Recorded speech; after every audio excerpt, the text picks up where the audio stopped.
Hai guys, balik lagi di Ulasan ID. Di video kali ini gue mau nge-review PC mungil dari Enter Computer buat para pecinta PC kecil tapi powerful.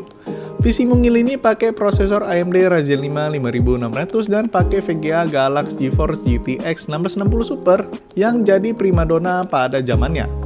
Biasa kayak yang kita tahu kalau PC yang ukurannya kecil atau mini gitu punya harga yang jauh lebih mahal daripada biasanya. Intinya kayak bisa dapat performa yang sama tapi dengan ukuran yang lebih kecil, compact, dan nggak makan banyak tempat di meja. Tapi enggak dengan PC mungil satu ini. Walau kelihatan kecil tapi PC ini cukup powerful dan kelihatan padat banget dalamnya, jadi kayak lebih berisi gitu. Pasti kalian penasaran kan pakai part apa aja sih jadi bisa kecil tapi harganya tetap murah. So tonton terus video ini sampai habis ya. Mulai dari part pertama, PC ini pakai prosesor AMD Ryzen 5 5600 polos. Prosesor ini punya 6 core dan 12 thread yang udah cukup banget dipakai buat harian kayak ngegame atau editing video. Prosesor ini udah punya L3 cache yang cukup besar yang ngebuat performa gaming juga meningkat. Dengan harga cuma Rp1.820.000, menurut gua prosesor ini worth it banget. Karena udah dapat prosesor menengah dengan performa yang sangat baik di harga segitu. Daya yang dibutuhin sama prosesor ini juga nggak terlalu besar, jadi nggak usah pakai cooler yang performanya bagus juga. Jadi bisa lebih menghemat kos kan. Next, motherboardnya pakai ASRock B550M Phantom Gaming 4. Motherboard ini berukuran MATX yang punya cukup banyak port RGB header. Walau PC ini minim RGB dan cuma pakai satu slot aja, tapi kalau misalnya kalian mau upgrade fan casing yang ada RGB-nya atau fan CPU, jadi nggak perlu dipusingin lagi. Tampilan motherboard ini cukup simple dan standar banget, tapi setidaknya masih ada heatsink VRM lah buat bikin adem waktu dipakai berjam-jam. Slot SSD NVMe-nya ada 2, jadi kalau misalnya berasa kurang, kita bisa tambah satu lagi dan pas banget. Harga SSD sekarang kan udah murah banget ya. Nah, ngomong-ngomong soal SSD, di PC ini pakai Adata Legend 710 yang ukurannya 512 GB. SSD ini masih pakai PCIe Gen 3x4 dengan speed rate di 2400 Mbps dan rate-nya di 1800 Mbps. Untuk speed kayaknya agak kurang ya, tapi dengan melihat harganya yang cuma 408.000 aja, itu sih cukup worth it lah menurut gua. Karena ya kalau dipakai buat game atau ngerender sih speed segitu udah cukup pas, dan di paket penjualan ini SSD ini juga udah dapat heatsink. Kemudian RAM yang dipakai adalah Adata XPG Spectrix D35G Black Edition DDR4 Dual Channel dengan total kapasitas 16 GB. Menurut gua RAM Adata ini keren banget. Gua suka banget sama warna hitam dan RGB di sisi atas RAM-nya. Dan karena rakitan ini konsepnya hitam, jadi RAM ini udah cocok banget buat nguatin nuansa hitamnya. RAM yang dipakai memiliki kapasitas 16 GB dan menurut gua 16 GB itu udah menjadi standar banget deh kapasitas rakitan PC zaman sekarang. Menurut gua RAM ini cukup worth it karena dengan harga cuma Rp677.000, kalian udah bisa dapetin RAM yang udah RGB dan cukup mainstream dipakai sama orang-orang. Next, VG-nya pakai Galaxy GeForce GTX 1660 Super 6GB GDDR6. Buat main game kompetitif atau game adventure dengan grafis sedang udah cukup banget. Walau VGA ini udah dirilis sejak 2019 lalu, tapi desain dan performanya masih bisa bersaing untuk saat ini. VGA ini cukup hemat daya dengan TDP 125 Watt aja, bahkan power supply recommended-nya aja cuma 300 Watt doang. Port yang dikasih VGA ini juga cukup lengkap, yaitu ada satu DVI port, satu HDMI 2.0 port, dan satu display 1.4a. Dengan banyaknya port itu, kita udah nggak dipusingin lagi sama perbedaan port dengan monitor kita. Walau gue tahu kebanyakan monitor sekarang pasti punya port HDMI dan juga DisplayPortnya, khususnya monitor gaming. Nah, ini adalah salah satu kenapa PC mungil ini masih bisa tetap ada di harga yang terjangkau. Karena PC ini pakai power supply yang berukuran full size atau ATX. Kebanyakan PC-PC mungil kayak casing NR200P atau Lianli O11 Dynamic Mini aja mengharuskan pakai power supply berukuran kecil. Untungnya casing yang nanti dipakai itu bisa muat full size power supply, jadi aman. Tapi tetap aja di sini masih pakai power supply yang semi modular aja. Jelas buat ngurangin kabel-kabel yang nggak kepake, jadi kabel manajemen lebih rapih lagi. Nah, power supply semi modular ini apa sih? Jadi yang semi modular ini dia udah ada kabel yang tertanam dan kabel additional kalau kita emang butuh, kayak kabel PCIe, dan SATA atau Molex. Dan yang paling penting sih, power supply ini udah 80 plus bronze dan udah pakai heavy duty kapasitor Jepang yang biasanya dipakai di power supply tier atas. Dan Antec dengan PD-nya berani ngasih garansi selama 5 tahun, jadi ngebuat kita menang banyak dengan harga yang cukup murah. Untuk sistem coolingnya di sini pakai Be Quiet Pure Rock 2. Menurut gua CPU cooler ini pas banget buat ngehandle Ryzen 5 5600 karena posisinya ada di casing yang mungil dan bisa dibilang jauh dari kata airflow yang baik. Dan kayak namanya aja, CPU cooler ini cukup senyap tapi nggak menyampingkan performanya. Dan karena CPU cooler ini jenis tower, gua kira itu nggak akan muat dan mentok. Tapi ternyata pas banget sama tempered glass-nya dan ngebuat PC ini jadi kelihatan padat banget. Selain itu, PC ini juga ditambah dengan 3 buah fan casing dari Cube Gaming Black. Satu di sisi atas dan di bawahnya ada 2. Dan pas gua main game, cek suhunya bener-bener. Suhu PC ini adem banget, mulai dari VGA sama CPU-nya, tapi nggak berisik sama sekali.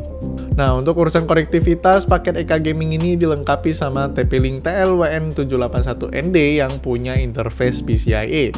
Keunggulan WiFi ini udah jelas menggunakan soket PCIe yang lebih baik dan jadi jarang error atau low signal, karena langsung terkoneksi sama Mobonya.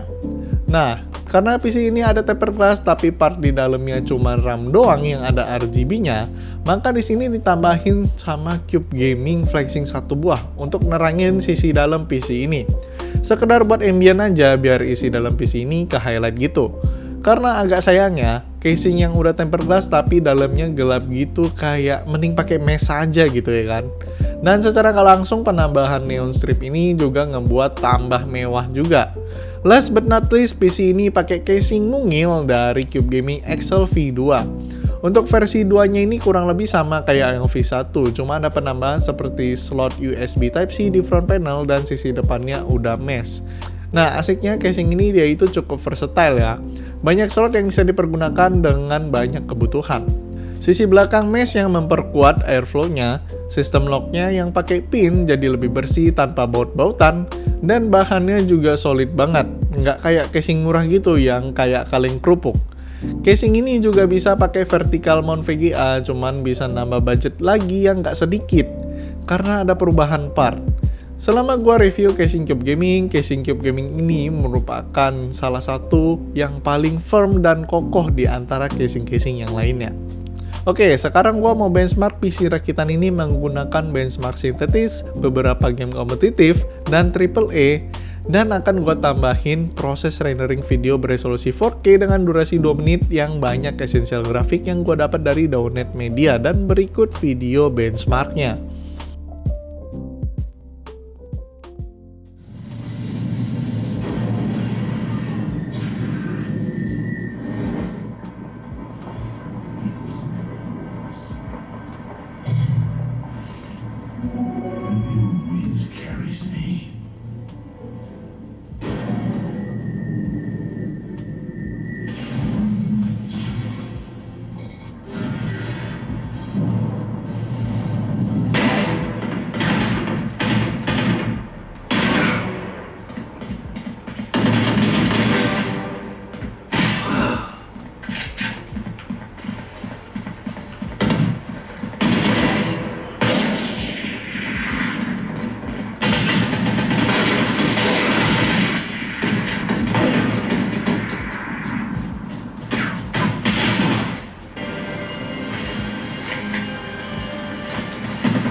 Oke guys, kesimpulan dari gua, PC ini merupakan salah satu PC mungil yang punya harga cukup murah.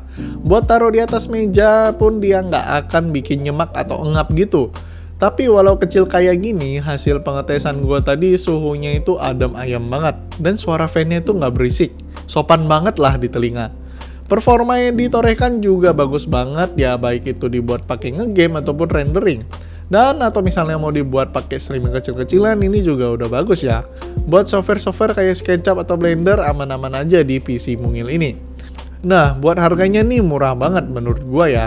Ada di angka sekitar 10.333.000 tapi didiskon lagi guys menjadi 9.790.000 rupiah. Hemat sekitar 500 ribuan dan lumayan lah ya buat beli screen bar atau peripheral lainnya. Nama paket PC ini adalah EK Gaming Battle Pack V2. Dan mending kalian buruan beli karena stoknya itu nggak banyak guys. Linknya udah gue cantumin di deskripsi dan sekalian gue mau pamit undur diri ya guys. Silahkan komentar di bawah, kita diskusi di situ bareng-bareng dan jangan lupa buat share pendapat kalian untuk rakitan PC kali ini. See you in the next video. Ciao.